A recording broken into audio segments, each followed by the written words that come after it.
hidup Siti Hadijah, istri pertama Nabi Muhammad, mulai lahir sampai wafat.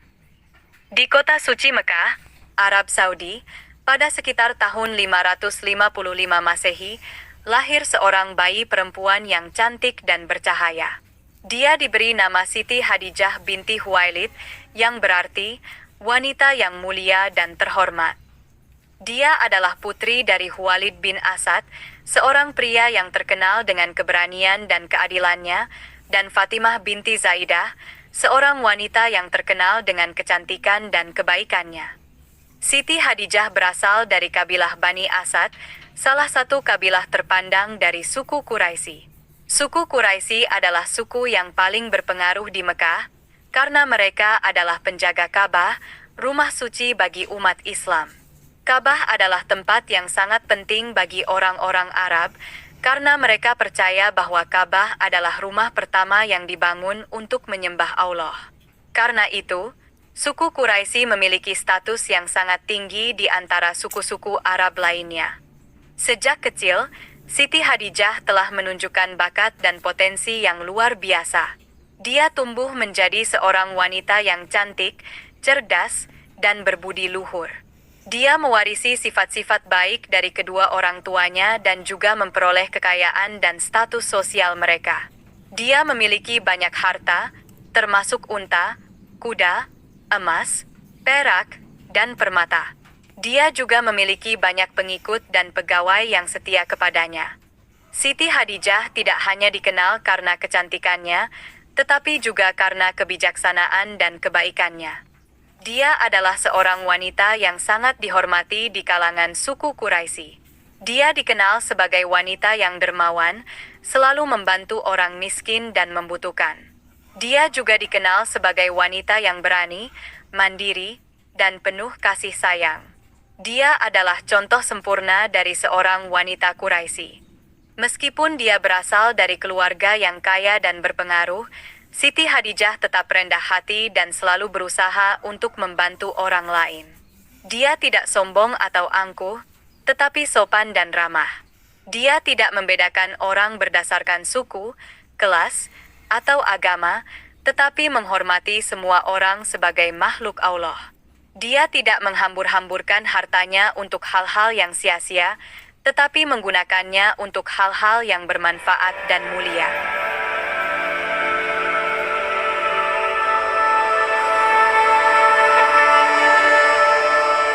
Satu hal yang bermanfaat dan mulia yang dilakukan Siti Hadijah adalah berdagang. Dia adalah seorang pedagang yang handal dan sukses. Dia memiliki banyak kafilah dagang yang berkeliling ke berbagai negeri, seperti Syam, Yaman, Irak, dan Mesir. Dia menjual barang-barang seperti sutra, rempah-rempah, parfum, dan perhiasan. Dia juga membeli barang-barang seperti gandum, kurma, anggur, dan madu. Dia mendapatkan keuntungan yang besar dari perdagangan ini, dan dia selalu membayar pajak dan zakat dengan jujur. Siti Hadijah tidak hanya mengurus bisnisnya sendiri, tetapi juga membantu pedagang-pedagang lain yang membutuhkan modal atau bantuan. Dia sering meminjamkan hartanya kepada pedagang-pedagang yang tidak memiliki modal untuk berdagang. Dia juga sering memberikan bantuan kepada pedagang-pedagang yang mengalami kerugian atau kesulitan. Dia tidak pernah menagih bunga atau memaksa mereka untuk membayar hutangnya. Dia selalu bersikap adil dan murah hati kepada mereka. Siti Hadijah adalah seorang wanita yang luar biasa. Dia adalah seorang wanita yang memiliki segalanya: kecantikan, kecerdasan, kekayaan, status, dan kebaikan. Dia adalah seorang wanita yang dicintai dan dikagumi oleh banyak orang. Namun, dia juga adalah seorang wanita yang merindukan sesuatu yang lebih dalam, cinta yang sejati dan abadi.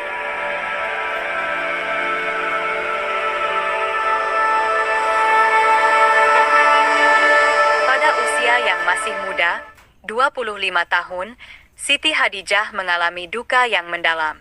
Pada tahun 575 Masehi, ibunya, Fatimah binti Zaidah, meninggal dunia. Kehilangan ibu adalah pukulan besar bagi Hadijah. Dia merasa kehilangan sosok yang selama ini menjadi tempat berlindung dan sumber kebijaksanaan. 10 tahun kemudian, pada tahun 585 Masehi, ayahnya, Khuwailid bin Asad, juga meninggal dunia.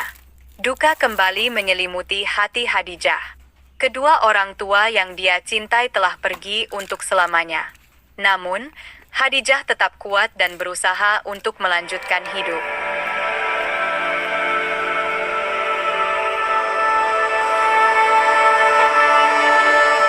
Siti Khadijah telah menikah 2 kali sebelum menikah dengan Nabi Muhammad. Pertama, dengan Atik bin Abid, seorang pedagang kaya dari suku Makhzum. Dari pernikahan ini, Khadijah memiliki seorang putra bernama Abdullah. Namun, pernikahan ini tidak berlangsung lama karena Atik meninggal dunia saat Abdullah masih kecil. Khadijah pun menjadi janda muda dengan seorang anak. Kedua, dengan Abu Halah, Hind bin Zurarah, seorang pedagang kaya dari suku Thaqif. Dari pernikahan ini, Khadijah memiliki 3 orang anak, yaitu Hind, Al-Harits, dan Zainab. Namun, pernikahan ini juga tidak berlangsung lama karena Abu Halah meninggal dunia saat anak-anaknya masih kecil. Khadijah pun menjadi janda muda lagi dengan 4 orang anak. Siti Khadijah merawat dan membesarkan anak-anaknya dengan penuh kasih sayang. Dia juga mengurus bisnisnya dengan penuh tanggung jawab. Dia adalah seorang ibu yang baik dan seorang pedagang yang hebat. Namun, dia juga merasa kesepian dan rindu akan cinta yang sejati. Dia merindukan seorang pria yang bisa menjadi teman, sahabat, dan pasangan hidupnya. Seorang pria yang bisa memberinya cinta dan perlindungan. Seorang pria yang bisa membimbingnya menuju kebenaran dan kebahagiaan.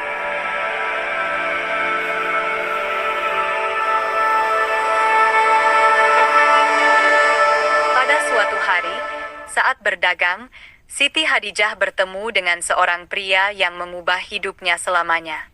Dia adalah seorang pria yang bernama Nabi Muhammad. Dia adalah seorang pedagang yang dikenal dengan kejujurannya. Pertemuan ini menjadi titik balik dalam hidup Khadijah. Khadijah terkesan dengan kejujuran dan integritas Nabi Muhammad. Dia melihat sesuatu yang istimewa dalam diri Nabi Muhammad. Sesuatu yang jarang ditemukan pada pria-pria lain. Sesuatu yang membuat hatinya bergetar. Dia memutuskan untuk mempercayakan sebagian hartanya kepada Nabi Muhammad untuk diperdagangkan. Nabi Muhammad setuju dan berangkat menuju Syam, ditemani oleh seorang budak milik Khadijah bernama Maisarah. Setelah beberapa waktu berlalu sejak pertemuan pertama mereka, Siti Khadijah semakin mengenal Nabi Muhammad. Dia mendengar banyak cerita tentang kejujuran dan kebaikan Nabi Muhammad dari Maisarah, yang menyaksikan sendiri bagaimana Nabi Muhammad berdagang dengan adil dan jujur. Dia juga mendengar banyak cerita tentang keajaiban dan keistimewaan Nabi Muhammad dari orang-orang lain, yang mengagumi dan menghormati Nabi Muhammad. Dia melihat kejujuran dan keamanahan yang luar biasa dalam diri Nabi Muhammad. Kualitas-kualitas ini membuat Khadijah semakin yakin bahwa Nabi Muhammad adalah pria yang tepat untuknya.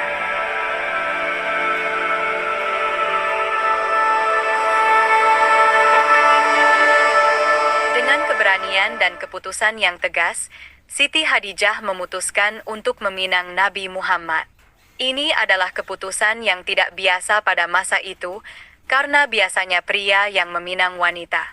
Saat itu, Khadijah telah jatuh cinta kepada Nabi Muhammad karena kejujurannya dan integritasnya. Namun, dia merasa ragu untuk menyatakan perasaannya secara langsung kepada Nabi Muhammad karena perbedaan status dan umur mereka. Khadijah berusia 40 tahun, sementara Nabi Muhammad berusia 25 tahun. Maka, Khadijah memutuskan untuk meminta bantuan sahabat baiknya, Nafisah binti Munyah. Nafisah adalah orang yang cerdik dan penuh kebijaksanaan. Dia menemui Nabi Muhammad dan menceritakan tentang perasaan Khadijah. Nafisah berkata kepada Nabi Muhammad, "Nabi Muhammad, aku Nafisah binti Munyah. Aku datang membawa berita tentang seorang perempuan agung, suci, dan mulia. Pokoknya ia sempurna, sangat cocok denganmu.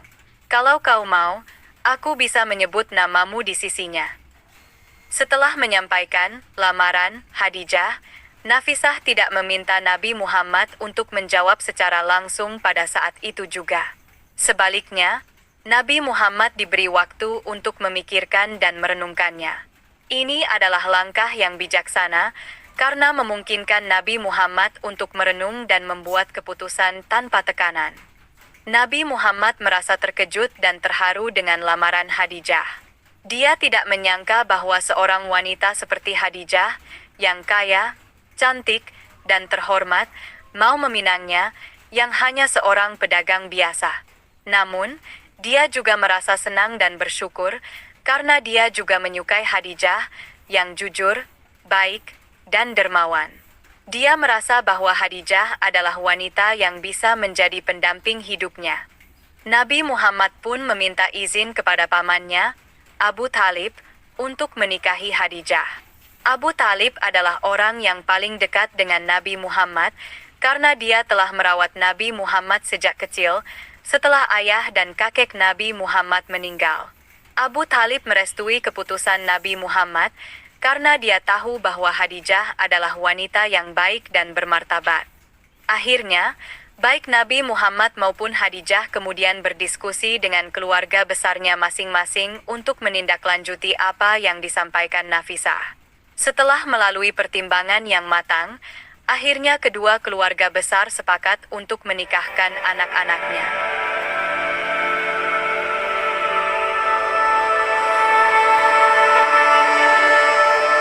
Nabi Muhammad diantar oleh pamannya Abu Thalib dan Hamzah berangkat ke rumah Siti Khadijah. Mereka disambut oleh paman Siti Khadijah, Amr bin Asad. Abu Thalib, yang ditunjuk sebagai juru bicara Nabi Muhammad, langsung menyampaikan khutbah tentang maksud dan tujuan kedatangan mereka ke kediaman Siti Khadijah. Abu Thalib berkata, "Segala puji bagi Allah, yang telah menciptakan manusia dari tanah, dan menjadikan mereka berpasang-pasangan. Kami datang ke rumah kalian, wahai Bani Asad, untuk meminta seorang wanita yang mulia, yang bernama Khadijah binti Khuwailid, untuk dinikahkan dengan keponakanku, Nabi Muhammad bin Abdullah. Dia adalah seorang pria yang jujur, saleh, dan terpercaya.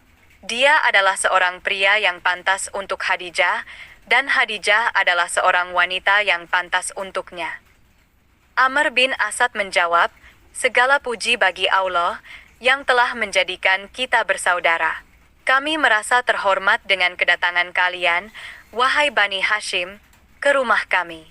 Kami bersedia untuk menikahkan putri kami, Khadijah binti Khuwailid, dengan keponakanmu, Nabi Muhammad bin Abdullah. Dia adalah seorang wanita yang cantik, cerdas, dan dermawan. Dia adalah seorang wanita yang cocok untuk Nabi Muhammad, dan Nabi Muhammad adalah seorang pria yang cocok untuknya."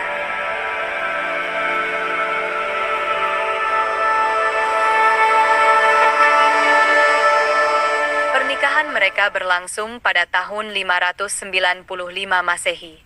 Karena ayah Khadijah, Khuwailid, sudah meninggal, pernikahan mereka diwalikan oleh Amr bin Asad.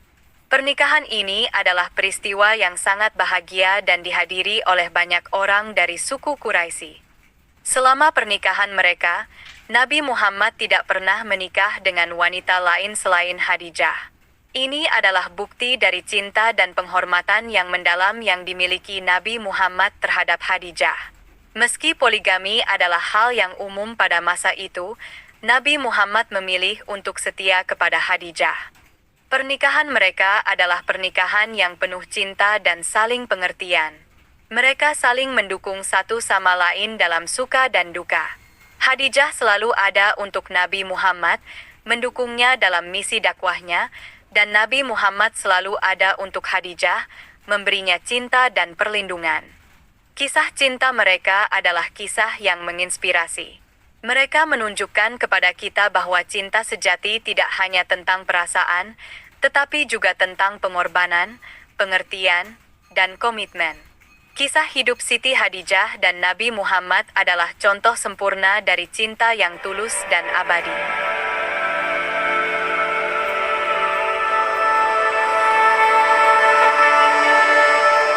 Siti Hadijah adalah wanita yang luar biasa. Dia adalah orang pertama yang menerima dan memeluk Islam, bahkan sebelum Rasulullah berdakwah di kalangan para sahabat. Ini adalah bukti dari kepercayaan dan cinta Hadijah terhadap Nabi Muhammad dan ajaran-ajaran yang dia bawa. Sejak saat itu, Siti Hadijah mencurahkan segalanya untuk mendukung Nabi Muhammad dalam menegakkan agama Islam. Dia menggunakan harta yang dia miliki untuk membantu dakwah Islam. Dia juga menggunakan pikirannya yang tajam untuk memberikan saran dan ide kepada Nabi Muhammad. Dan yang paling penting, dia menggunakan tenaganya untuk berdiri di samping Nabi Muhammad dalam setiap tantangan yang mereka hadapi. Siti Hadijah adalah sosok yang menenangkan hati Nabi Muhammad saat pertama kali menerima wahyu sebagai utusan Allah. Saat itu, Nabi Muhammad merasa takut dan bingung.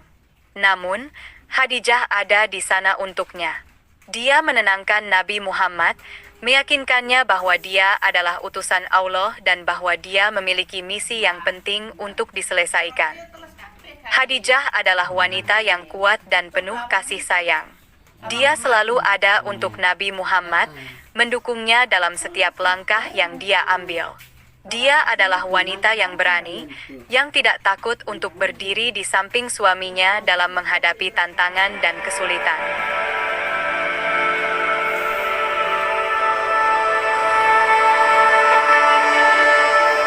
Pada tahun ke-10 kenabian, menjelang ajalnya, Siti Hadijah merasa bahwa hidupnya tidak akan lama lagi. Dia meminta putrinya, Fatimah, untuk meminta sorban Nabi Muhammad, yang biasa digunakan untuk menerima wahyu, agar dijadikan kain kafannya. Hadijah merasa malu dan takut untuk meminta langsung kepada Nabi Muhammad. Mendengar permintaan ini, Nabi Muhammad merasa sangat terharu. Dia memberikan restu dan ridha kepada Hadijah. Kemudian, sesuatu yang luar biasa terjadi. Malaikat Jibril turun dari langit, mengucapkan salam dan membawa 5 kain kafan. Kain kafan ini diberikan untuk Hadijah, Rasulullah, Fatimah Az-Zahra, Ali bin Abi Thalib dan Hasan bin Ali. Ini adalah karunia dan kehormatan yang besar dari Allah untuk keluarga Nabi Muhammad. Momen terakhir yang sangat mengharukan sebelum wafatnya Hadijah. Menjelang ajalnya, Siti Hadijah terbaring sakit. Saat itu, ia berkata kepada Nabi Muhammad, "Saya memohon maaf kepadamu, ya Rasulullah, sebagai istrimu belum dapat berbakti kepadamu." Rasulullah pun menjawab, "Jauh dari itu ya Hadijah. Engkau telah mendukung dakwah Islam sepenuhnya." Setelah mendapatkan restu dan ridha dari suaminya, Hadijah pun tersenyum dan berterima kasih kepada suaminya hingga Hadijah pun menghembuskan napas terakhirnya di pangkuan Rasulullah.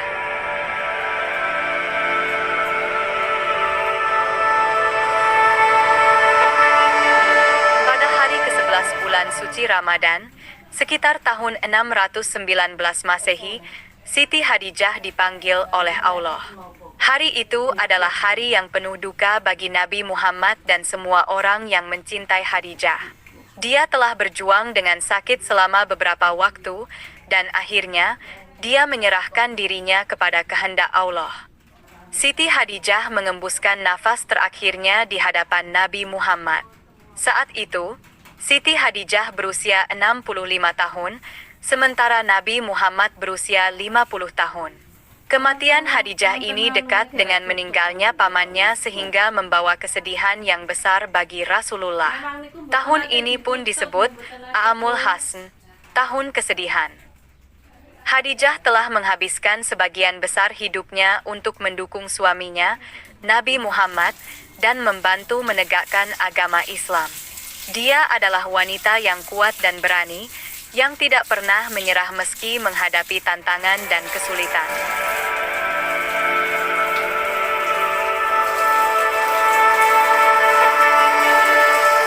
Para ahli sejarah Islam memperkirakan bahwa Khadijah meninggal karena sakit. Meski dia adalah wanita yang kuat dan berani, tubuhnya tidak bisa melawan penyakit yang menyerangnya. Namun, meski dia sakit, dia tetap berusaha untuk mendukung suaminya dan membantu menegakkan agama Islam. Kematian Khadijah adalah kehilangan besar bagi Nabi Muhammad dan umat Islam. Dia adalah wanita yang luar biasa, yang hidupnya penuh dengan pengorbanan dan dedikasi. Dia adalah wanita yang sangat dihormati dan dicintai oleh semua orang yang mengenalnya. Setelah Siti Khadijah menghembuskan nafas terakhirnya, Mekah merasa kehilangan seorang wanita yang telah memberikan begitu banyak untuk kota ini dan agama Islam, kini telah pergi untuk selamanya. Tubuhnya yang lemah dan letih akhirnya beristirahat, dan dia dimakamkan di kompleks pemakaman Ala, yang terbentang di Bukit Jabal As-Saidah, tidak jauh dari Masjidil Haram di Mekah.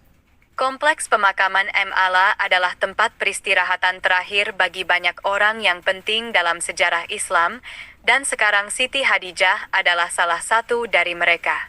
Bukit Jabal As-Saidah seakan menjadi saksi bisu atas kepergian seorang wanita hebat. Saat pemakaman, Nabi Muhammad turun ke liang kubur dan dengan penuh kelembutan meletakkan jenazah istrinya. Air mata mengalir di pipinya, mencerminkan kedalamannya rasa duka dan kehilangan. Meski hatinya hancur, dia tetap kuat, karena dia tahu bahwa Khadijah sekarang berada di tempat yang lebih baik. Dia adalah wanita yang memilih untuk mencurahkan harta, pikiran, dan tenaganya untuk agama yang dia percayai. Dia adalah wanita yang memilih untuk berdiri di samping suaminya, meski itu berarti wanita pertama Nabi Muhammad, mulai lahir sampai wafat. Semoga kisah ini bisa menginspirasi dan memberi pelajaran bagi kita semua.